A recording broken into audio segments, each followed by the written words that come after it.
So here we are on the Feather River, and today I want to talk a little about finding gold in potholes and natural rock riffles.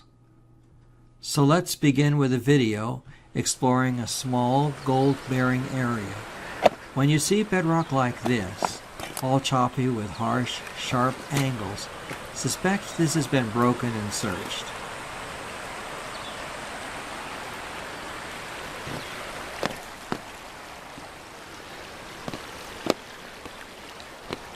What you are looking for is smooth, water-worn bedrock. If you can find crevices to open up here, even very small ones, you are in luck.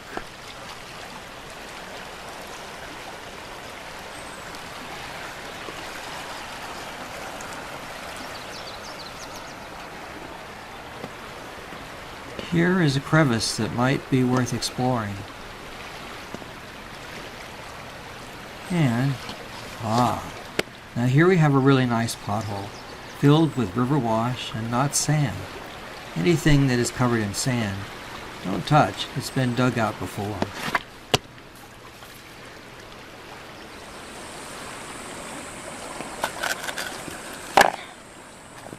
Let's take a look at this pothole.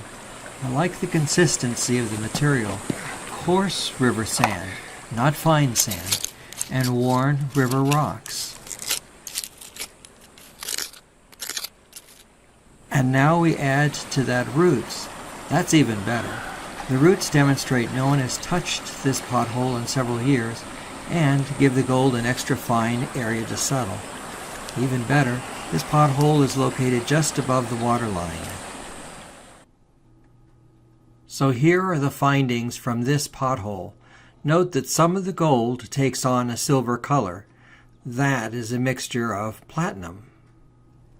Another place to check is behind anything that slows down the pace of water.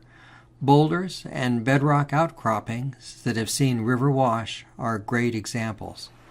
Many times when the water slows down, you will even find streaks of black sand.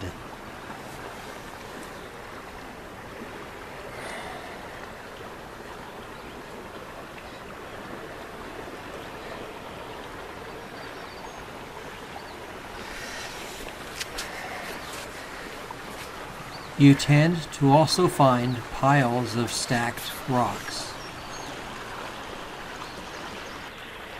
Sometimes you'll also find black sands and crevices. These are almost always worth investigating.